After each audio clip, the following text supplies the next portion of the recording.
Better I wrong the world than the world wrong me. Rules, in this chaos, I am the law. Without me, this world would be but a graveyard of kings. I am Cao Cao, witness the world rebuilt. Born in 155 AD, I came from a family of officials in the late Eastern Han. My family was not a prestigious one, but my father, Cao Song, held the position of Grand Commandant in the imperial court, so he had some prestige. Even so, my childhood was not surrounded by glory. As a child, I disliked the hollow etiquette and theoretical teachings in books. My father hoped I would inherit the family business and become a scholar, but I had other plans in mind. My elder brother, Cao Ong, was the eldest in the family, and the family atmosphere leaned towards traditional scholars. However, I had a different temperament: stubborn, decisive, and full of ambition. As a young man, I realized that this land, soon to fall into turmoil, needed practical action rather than ideals on paper. I understood deeply that the times were unpredictable, and only those who could seize real power would leave a mark in the flow of history. In my youth, although I had the protection of my elders, my father's position didn't bring me many substantial benefits. Instead, the internal struggles of the family and external power games made me gradually realize that true power does not lie in the scepter, but in how one controls the military.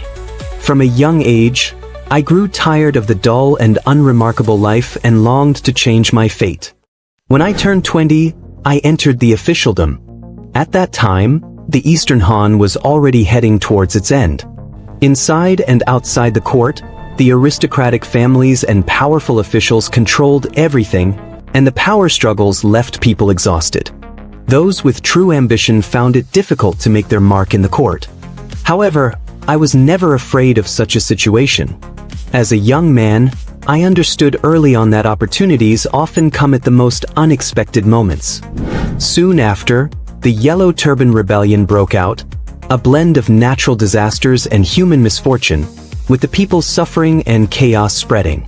The court called upon the heroes of the land to suppress the rebellion, and as a young local official, I saw an opportunity to break through. I volunteered, took the initiative to lead my troops in the suppression. At this point, my performance began to attract the attention of the court. Although the Yellow Turban Rebellion swept through much of the empire, for me, it was not only a political opportunity but also a stage to showcase my military talent.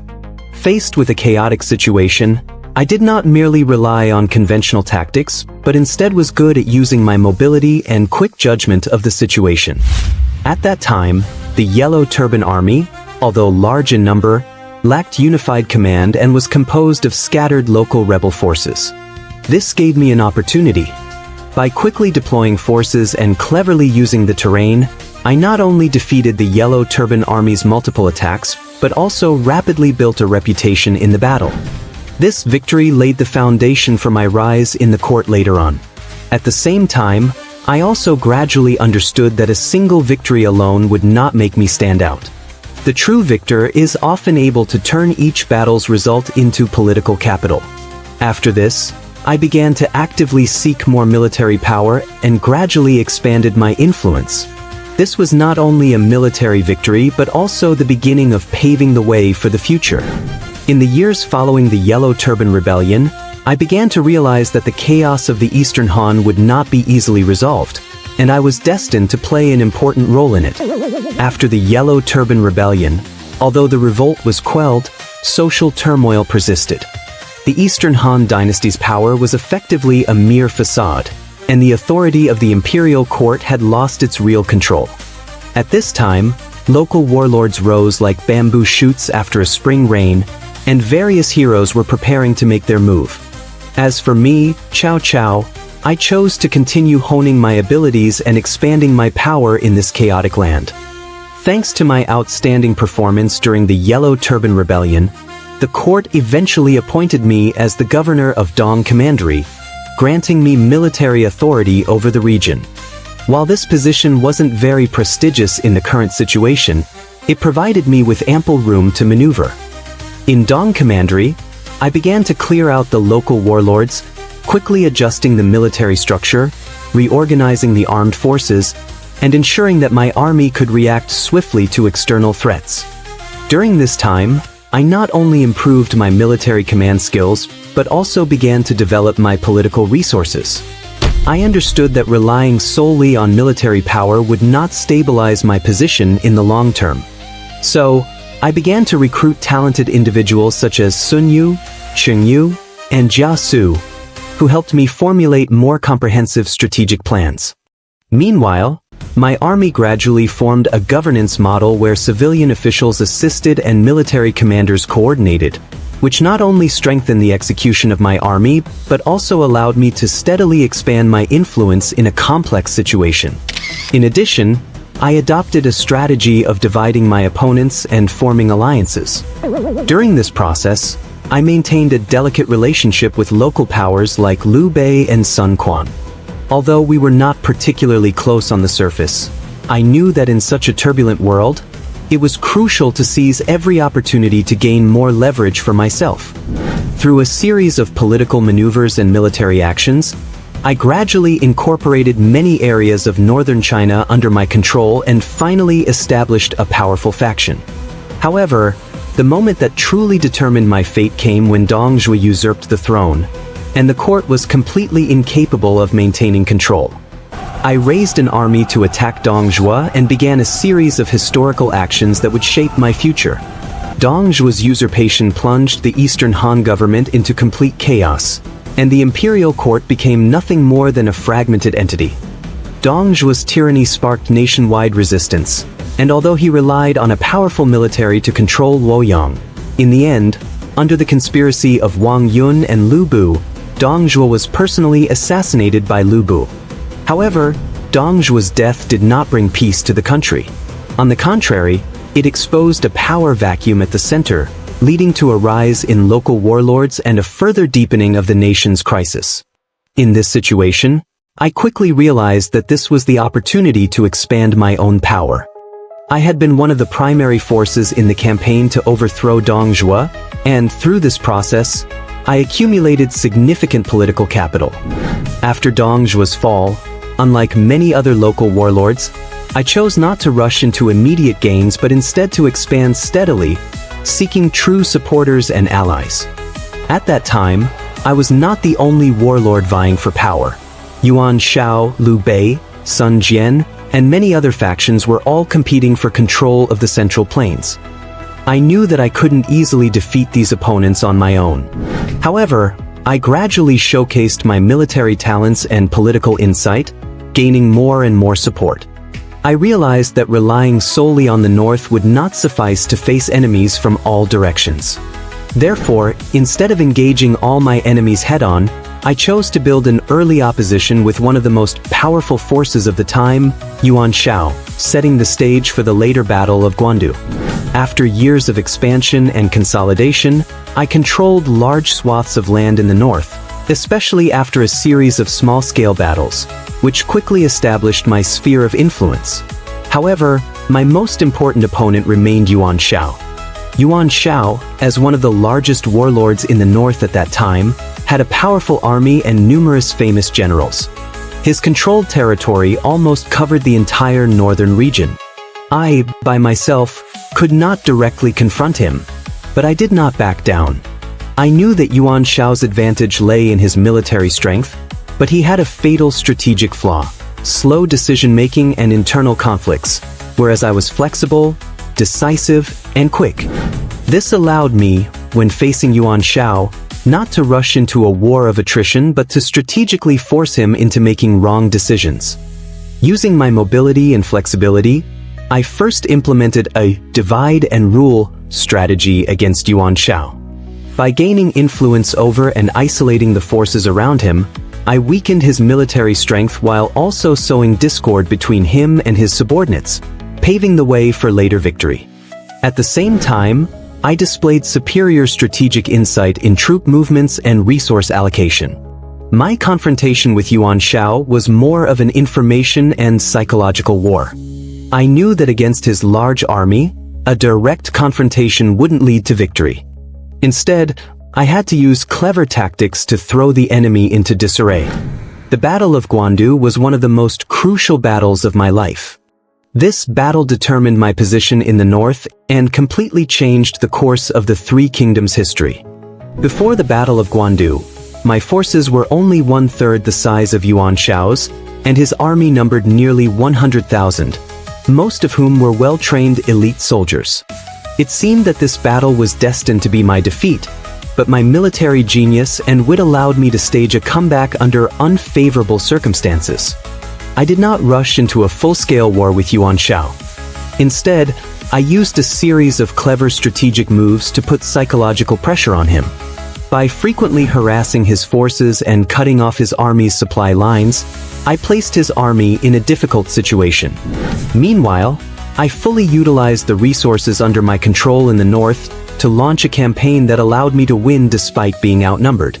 Through my calm command on the battlefield, I skillfully leveraged the terrain and weather conditions, coordinating with my elite troops to launch surprise attacks.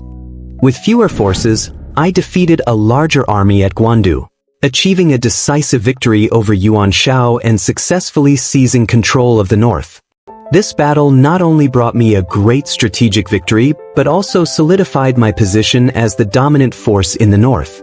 More importantly, through this war, I completely defeated Yuan Shao's ambitions, making me the only true controller of the northern region. Yuan Shao's failure meant that my position in the Three Kingdoms landscape was firmly established, laying a solid foundation for the eventual unification of the north. Unifying the north was just the first step. The next challenge was how to solidify control over the land I had conquered. I knew clearly that military power alone could not maintain this vast territory forever, especially with those generals and officials who had made great contributions under my banner. Their loyalty could not be maintained by mere force. To make everything last, I had to handle internal matters with more delicate tactics. I am skilled at recognizing talent and even better at utilizing it. After gradually consolidating my power in the north, I began to place more focus on the selection and appointment of officials. Talented individuals like Sun Yu, Qing Yu, and Jia Su were regarded as the source of my political wisdom. They were not only my military advisors, but also helped in many complex political decisions, especially Sun Yu, who was both loyal and intelligent.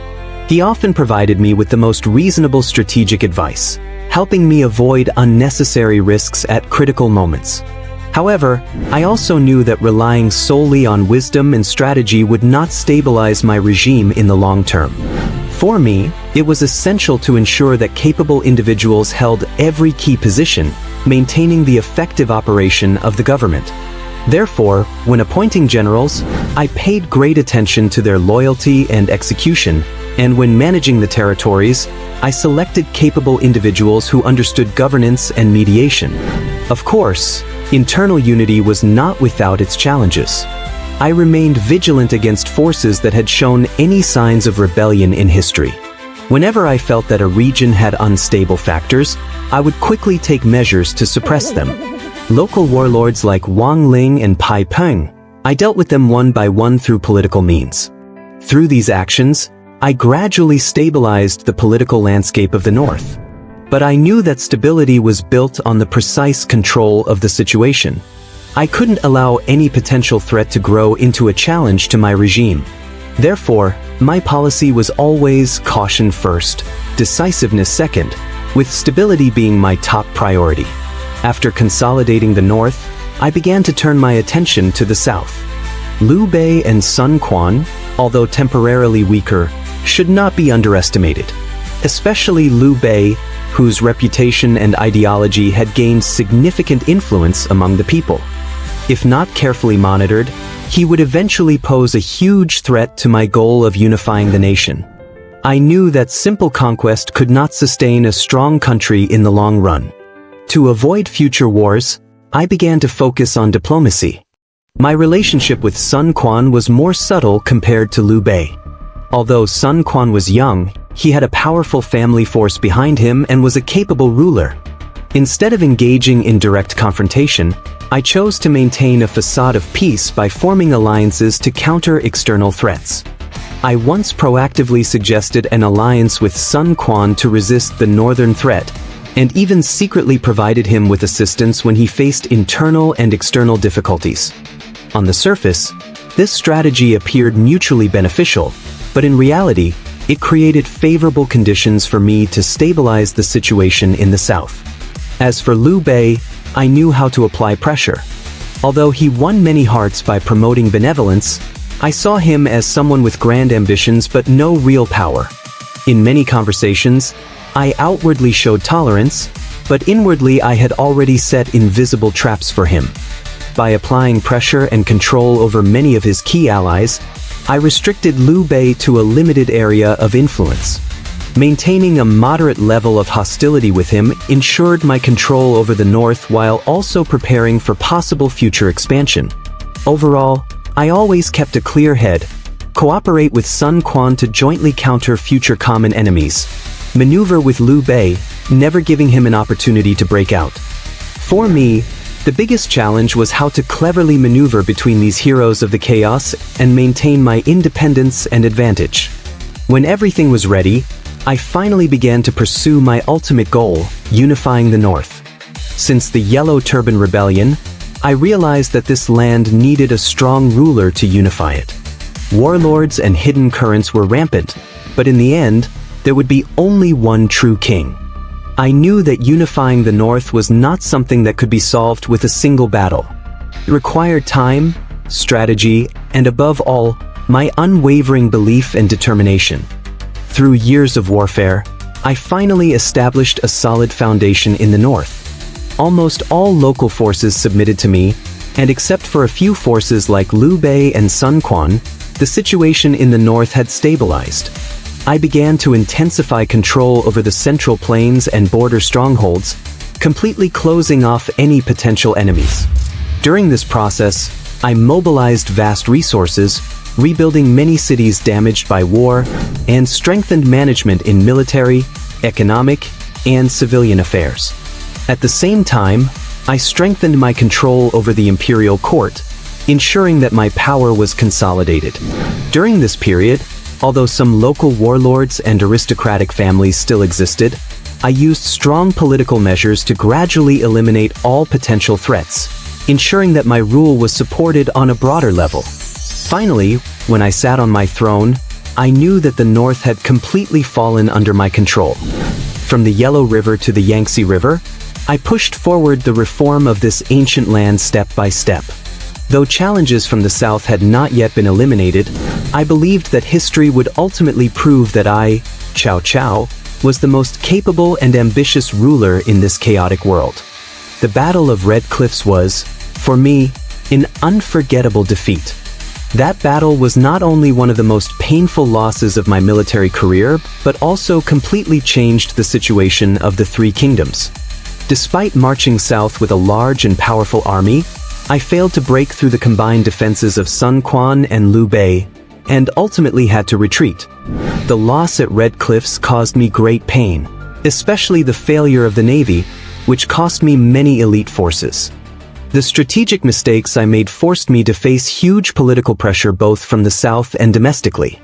After the Battle of Red Cliffs, I reassessed the situation in the south and, through cooperation with generals like Wei Yan, strengthened the defense of the north while maintaining pressure on the south. Although I could not fully conquer the south at the moment, I continued to strategize in both diplomacy and domestic affairs, preparing for future victory. As the years passed, I came to realize that the power of one person is ultimately limited, and the future of the country cannot rely solely on an individual's wisdom and decisions. Although I have achieved many accomplishments in politics and military affairs, ensuring the long-term stability of the regime I control is my greater responsibility. In my later years, I faced a series of challenges. How to ensure the stability of the country and respond to internal and external challenges became something I had to think about every day. Despite the actual power I held in the north, I understood that the issue of succession was a complex and variable problem. On one hand, I needed to ensure the smooth transition of my power. On the other hand, I had to consider the inheritance problem, especially among my offspring. I gradually realized that my health was beginning to decline. The long years of warfare and pressure had taken a toll on me. I had failed to fulfill my dream of unifying the South, and the defeat at the Battle of Red Cliffs had caused me to lose the initiative in the South, a wound in my heart that would never heal. Nevertheless, I still hoped to pass on my legacy. In my later years, I made many arrangements concerning succession. Although my eldest son, Cao Ong, was brave and capable, he did not have a strong enough position in my heart. Ultimately, I placed more trust in Cao Pai, who gradually became my most trusted successor. In my final days, I continued to manage the state and carried out several reforms in internal affairs, hoping to lay a solid foundation for the future Wei state. My body grew weaker by the day, but I knew that as long as Wei could remain stable, my efforts would not be in vain. In the spring of 220 AD, my life came to an end. After my death, Cao Pai inherited the power I held and became the true successor of the Wei state. Although I did not formally declare myself emperor before I died, the fate of Wei continued to be written by my son. My death paved the way for Cao Pai's usurpation and the founding of the Wei state.